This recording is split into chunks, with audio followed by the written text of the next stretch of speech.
ಎಲ್ಲರಿಗೂ ನಮಸ್ಕಾರ. ಇಂದು ನಾನು ತಮ್ಮ ಮುಂದೆ ಅಭಿವ್ಯಕ್ತಪಡಿಸುತ್ತಿರುವ ವಿಷಯ ನನ್ನ ಸಂಸ್ಕೃತಿ ನನ್ನ ಪರಂಪರೆ. ನಾನೊಬ್ಬ ಭಾರತೀಯಳು. ನನ್ನ ಸಂಸ್ಕೃತಿ ನನ್ನ ಪರಂಪರೆ ಎಂದರೆ ಅದು ನನ್ನ ದೇಶದ ಸಂಸ್ಕೃತಿ ಮತ್ತು ಪರಂಪರೆ. ಸಂಸ್ಕೃತಿ ಎಂದರೆ ಸಮ್ಯಕ್ರತಿ, ಅಂದರೆ ಒಳ್ಳೆಯದನ್ನು ಮಾಡು ಎಂದರ್ಥ.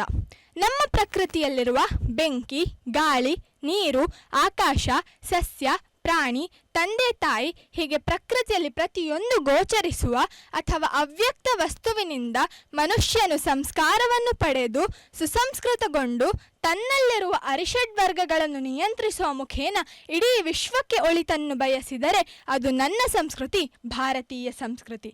ಮತ್ತು ಆ ಸಂಸ್ಕೃತಿಯ ಜ್ಞಾನ ಮತ್ತು ಮೌಲ್ಯಗಳನ್ನು ಮುಂದಿನ ಪೀಳಿಗೆಗೆ ದಾಟಿಸುವುದೇ ಪರಂಪರೆ. ನನ್ನ ಸಂಸ್ಕೃತಿ ನನ್ನ ಪರಂಪರೆ ಎಂದರೆ ಅದು ಕೇವಲ ಹಳೆಯದನ್ನು ಅಂಧವಾಗಿ ಅನುಸರಿಸುವುದಲ್ಲ, ಅದು ಹೊಸದನ್ನು ಕಟ್ಟುವ ಶಕ್ತಿಯಾಗಿದೆ. ಪ್ರಾಚೀನ ಸಿಂಧೂ ನಾಗರಿಕತೆಯಿಂದ ನಮ್ಮ ಸಂಸ್ಕೃತಿಯ ಬೇರುಗಳು ವಿಕಾಸಗೊಂಡು ಇಂದಿಗೂ ಅದರ ವೈಶಿಷ್ಟ್ಯವನ್ನು ಉಳಿಸಿಕೊಂಡಿದೆ. ಯೋಗ, ಆಯುರ್ವೇದ, ಆಧ್ಯಾತ್ಮ, ಭಾಷೆ, ಸಂಗೀತ, ಚಿತ್ರಕಲೆ, ಕಲಾಭಿರುಚಿ, ಅಭಿನಯ, ಹಬ್ಬ ಹರಿದಿನಗಳು ಹೀಗೆ ಎಲ್ಲವೂ ಸೇರಿ ಹಳೆಯದ್ದು ಮತ್ತು ಹೊಸತನ್ನು ಸಾಕಷ್ಟು ಪರಿಷ್ಕಾರ ಮಾಡಿ ಅದಕ್ಕೆ ಬೇಕಾದ ಪರಿಶ್ರಮವನ್ನು ಹಾಕಿ ಒಂದು ಹೊಸ ವಸ್ತುವನ್ನು ಸೃಷ್ಟಿಸಿ ಮನುಷ್ಯನನ್ನು ಮಾನವನನ್ನಾಗಿಸುವುದೇ ನನ್ನ ಸಂಸ್ಕೃತಿ. ನಮ್ಮ ಪರಂಪರೆಯು ನಮ್ಮ ಗುರುತನ್ನು ವ್ಯಾಖ್ಯಾನಿಸಿ ನಮ್ಮ ಸಮುದಾಯದೊಂದಿಗೆ ನಮ್ಮ ಪೂರ್ವಜರನ್ನು ಸಂಪರ್ಕಿಸುವ ಕೊಂಡಿಯಾಗಿದೆ. ಅದು ಭೂತಕಾಲೀನ ತಪ್ಪುಗಳಿಂದ ಕಲಿಯಲು, ಸಮಾಜದ ಪ್ರಗತಿಯನ್ನು ಗುರುತಿಸಲು ಹಾಗೂ ಐತಿಹಾಸಿಕ ನಿರೂಪಣೆಗಳನ್ನು ಸಂರಕ್ಷಿಸಲು ಸಹಕರಿಸುತ್ತದೆ. ಪರಂಪರೆಯು ಸ್ಫೂರ್ತಿ ಮತ್ತು ಸೃಜನಶೀಲತೆಗೆ ಮೂಲವಾಗಿದ್ದುಕೊಂಡು ಕಲಾತ್ಮಕ ಅಭಿವ್ಯಕ್ತಿ ಹಾಗೂ ಸಾಂಸ್ಕೃತಿಕ ವಿನಿಮಯಕ್ಕೆ ಒಂದು ರಹದಾರಿಯನ್ನು ನಿರ್ಮಿಸುತ್ತದೆ. ನಾಗರಿಕತೆಗಳು ಮಾನವ ಸಮಾಜದ ಒಂದು ಮುಂದುವರಿದ ಹಂತವಾದರೆ ಸಂಸ್ಕೃತಿ ಮತ್ತು ಪರಂಪರೆ ಮಾನವ ಜೀವನದ ಭೌತಿಕ ಅಭಿವ್ಯಕ್ತಿಯಾಗಿದೆ.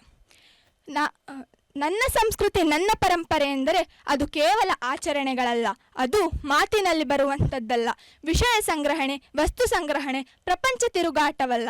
ನಿಜವಾದ ಸಂಸ್ಕೃತಿ ಮತ್ತು ಪರಂಪರೆ ಎಂದರೆ ಅದು ಮನುಷ್ಯನ ಮನಸ್ಸು, ಹೃದಯ ಮತ್ತು ಆತ್ಮವನ್ನು ಶುದ್ಧಿಗೊಳಿಸುವ ಶಕ್ತಿಯಾಗಿದ್ದು ಅದನ್ನು ಕಾಲೋಚಿತವಾಗಿ ಹಾಗೂ ಕಾಲಾತೀತವಾಗಿ ಅಳವಡಿಸಿಕೊಂಡು ಹೊಸದನ್ನು ರೂಪಿಸಿಕೊಳ್ಳುವುದು. ನನ್ನ ಸಂಸ್ಕೃತಿ ನನ್ನ ಪರಂಪರೆಯ ಮೂಲ ಉದ್ದೇಶವೇ ರಸಸೃಷ್ಟಿ, ಜೀವನ ದರ್ಶನ ಮತ್ತು ಜೀವನ ಉತ್ಕರ್ಷ. ನಮ್ಮ ಸಂಸ್ಕೃತಿ ನಮ್ಮ ಬದುಕಿನ ದೀಪ, ನಮ್ಮ ಪರಂಪರೆ ನಮ್ಮ ಹೆಗ್ಗುರುತು ಎಂದು ಕೋಟ ಶಿವರಾಮ ಕಾರಂತರ ಮಾತನ್ನು ಇಲ್ಲಿ ಉಲ್ಲೇಖಿಸುವುದು ಸೂಕ್ತ ಎಂದೆನಿಸುತ್ತಿದೆ. ನಮ್ಮ ರಾಷ್ಟ್ರದ ಬಲ ಈ ದೇಶದ ಸಂಸ್ಕೃತಿ ಮತ್ತು ಪರಂಪರೆಯಲ್ಲಿದೆ.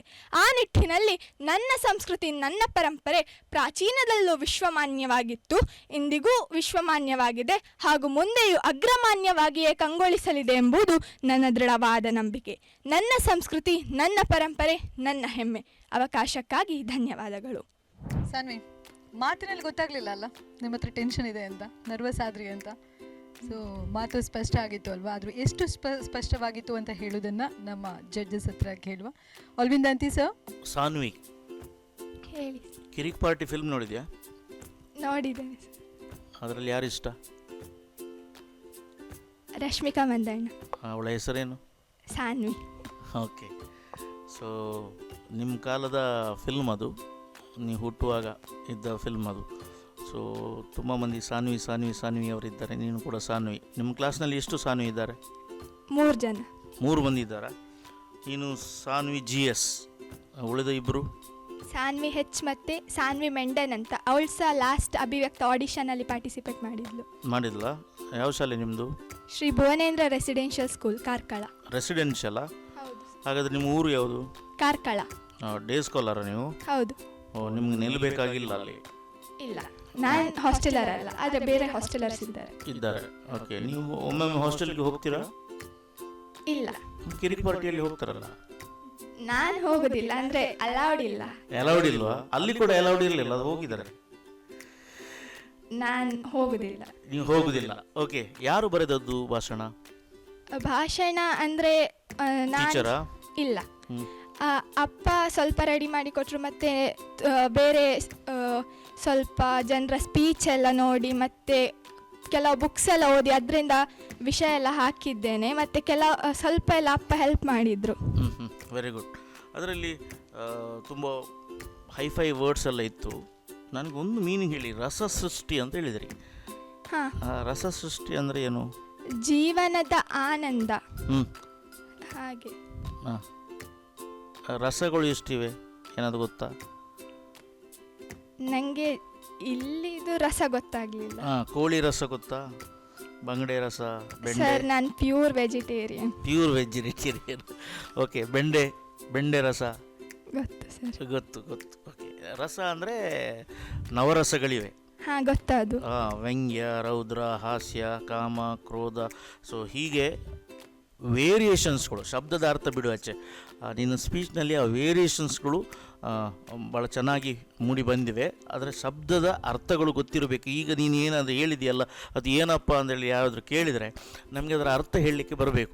ಸೊ ಯಾರು ಬರೆದು ಕೊಟ್ಟರು, ಎಲ್ಲಿಂದ ರೆಫರೆನ್ಸ್ ಮಾಡಿದರೂ ಕೂಡ ಇದು ಏನು ಅಂತ ಗೊತ್ತಿದ್ರುಂಟಲ್ಲ, ಅದು ವರ್ಡ್ ತಪ್ಪಿ ತಂದು ಇಟ್ಕೊಳ್ಳುವ. ಆವಾಗ ನಿನ್ನದೇ ಆದಂಥ ಹೊಸ ಶಬ್ದವನ್ನು ಹಾಕಲಿಕ್ಕೆ ಸಾಧ್ಯವಿದೆ. ಸ್ಕ್ರಿಪ್ಟೆಡೇ ಹೋಗಬೇಕಾಗಿಲ್ಲ. ಸೊ ಸ್ಕ್ರಿಪ್ಟೆಡ್ ಹೋದರೆ ಏನಾಗುತ್ತೆ, ಆನ್ಸರ್ ತಪ್ತದೆ. So if you are in 10th ಸ್ಟ್ಯಾಂಡರ್ಡಾ? 9th standard. 9th standard 10th standard ಬರುವಾಗ ಬರುತ್ತೆ. ಅಮ್ಮನ ಪ್ರೆಜರ್, ಅಪ್ಪನ ಪ್ರೆಜರ್, ಪ್ರಿನ್ಸಿಪಲ್ರ ಪ್ರೆಜರ್, ಟೀಚರ್ಸ್ನ ಪ್ರೆಜರ್, ಮೈ ಸಬ್ಜೆಕ್ಟ್, ಹಾಗೆ ಹೀಗೆ ಅಂತ ಹೇಳುವಾಗ ನಿಮಗೆ ಪ್ರೆಜರೈಸ್ ಆಗುತ್ತೆ. And you will lose. ಒಂದು ಸೆಂಟೆನ್ಸ್ ತಪ್ಪಿದ್ರೆ, ಒಂದು ಪೋಯಮ್ನ ಒಂದು ಲೈನ್ ತಪ್ಪಿದರೆ ಎಲ್ಲ ಹೋದ ಹಾಗೆ. ಸೊ ಹಾಗಾಗಿ ನಮ್ಮದೇ ಆದಂಥ ವರ್ಡ್ಸ್ಗಳನ್ನು ಹಾಕಬೇಕಾದ್ರೆ ಸೊ ಸಿಂಪ್ಲಿಫೈ ಮಾಡಿ. ಯಾವುದೊಂದು ದೊಡ್ಡ ಶಬ್ದ ಇದ್ದರೆ ಅದನ್ನು ಸಿಂಪ್ಲಿಫೈ ಮಾಡಿ. ನಮ್ಮ ಸ್ನೇಹ ಮಾತನಾಡುವಾಗ ನಿಮ್ಮ ಊಟ ಆಯಿತಾ? ಹೌದು. ಎಂಥ ವಿಷಯ? ಏನಿಲ್ಲ, ಅಷ್ಟೇ. ಭಾಷಣದಲ್ಲಿ ಬಹಳ ಒಂದು ಇದಿತ್ತು, ಅದು ಅಂದರೆ ಕೀ ಕೊಟ್ಟು ಬಿಟ್ಟರೆ ಗೊಂಬೆ ಹೊಡಿತದಲ್ಲ ಹಾಗೆ. ಸೊ ಕೀ ಕೊಡದಿದ್ರೂ ಕೂಡ ಗೊಂಬೆ ಹೊಡಿಬೇಕು ಅಂಥ ಸಾನ್ವಿ ನೀನಾಗಬೇಕು. ಹಾಂ ಸರ್. ಓಕೆ, ರಶ್ಮಿಕಾ ಮಂದನ ಥರನೇ ಒಂದು ಜನ ಆಗಬೇಕು ನೀನು ಮುಂದಕ್ಕೆ. ಆಗಲೇ all the best. Thank you sir. Shreyas Kotian sir, ನಿಮ್ಮ ಅಭಿಪ್ರಾಯವನ್ನು ತಿಳಿಸ್ತೀರಾ? ಹಲೋ ಸಾನ್ವಿ. Hello sir. ತುಂಬ ಒಳ್ಳೆದಿತ್ತು ನಿಮ್ಮ ಪ್ರೆಸೆಂಟೇಷನ್ ಎಲ್ಲ. Thank sir you, sir. ಹೇಳಿದ ಅಷ್ಟು ವಿಷಯಗಳನ್ನು ನೀವು ಒಂದು ನೆನಪಿಟ್ಕೊಳ್ಳಿ. ಯಾಕಂತ ಹೇಳಿದ್ರೆ ಸ್ಪೀಚ್ ಅಂತ ಹೇಳುವಂಥದ್ದು ಬೇರೆಯವರಿಗೆ ಎಜುಕೇಟ್ ಮಾಡೋದು ಮಾತ್ರ ಅಲ್ಲ, ನಮ್ಮನ್ನು ನಾವು ಎಜುಕೇಟ್ ಮಾಡ್ಕೊಳ್ಳೋದು ಕೂಡ. ಸೊ ಹಾಗಾಗಿ ನಾವು ಫಸ್ಟ್ ನಾವು ಅರ್ಥ ಮಾಡ್ಕೊಳ್ಳೋದಿದ್ರೆ ಏನು ವಿಷಯ, ಆ ಶಬ್ದಗಳ ಅರ್ಥ ಏನು, ಅದು ಅರ್ಥ ಮಾಡ್ಕೊಳ್ಳೋದಿದ್ರೆ ಉಳಿದವ್ರಿಗೆ ನಾವು ಅರ್ಥ ಮಾಡಿಸ್ಲಿಕ್ಕೆ ಆಗೋದಿಲ್ಲ. ಸೊ ಫಸ್ಟ್ ನಾವು ಕಲಿಯುವ, ಆಯಿತಾ? ನಾವು ಕಲಿತ ನಂತರ ಅದನ್ನು ಬೇರೆಯವ್ರಿಗೆ ಕಲಿಸುವ.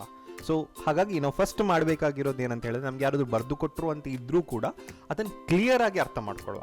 ಅವಾಗ ಮಾತ್ರ ಅದನ್ನು ರೀಚ್ ಮಾಡಿಸ್ಲಿಕ್ಕೆ ಆಗುತ್ತೆ. Okay Sanvi? Yes sir. Sanvi ಅವರೇ, ಜಡ್ಜಸ್ ಅವರ ಕಮೆಂಟ್ಸನ್ನು, ಕಾಂಪ್ಲಿಮೆಂಟ್ಸನ್ನು ತಿಳಿಸಿದ್ದಾರೆ. ಸೊ ನಿಮ್ಗೆ ಹೇಗೆ ಅನ್ನಿಸ್ತಾ ಇದೆ ಈಗ? ನನಗೆ ಅವ್ರು ಹೇಳಿದ ವಿಷಯ ಎಲ್ಲ ಗೊತ್ತಾಯ್ತು ಈಗ. ಅಂದರೆ ನೆಕ್ಸ್ಟ್ ಟೈಮ್ ಎಲ್ಲರೂ ಭಾಷಣ ಮಾಡಬೇಕಿದ್ರೆ ಈ ಎಲ್ಲ ಕ್ವಾಲಿಟೀಸನ್ನು ತಗೊಂಡು ಇದು ನನ್ನ ಸ್ಪೀಚ್ ರೆಡಿ ಮಾಡ್ತೇನೆ. ಮತ್ತು ಇದು ಒಂದು ಒಳ್ಳೆಯ ಅನುಭವ ಇದ್ದ ಹಾಗೆ.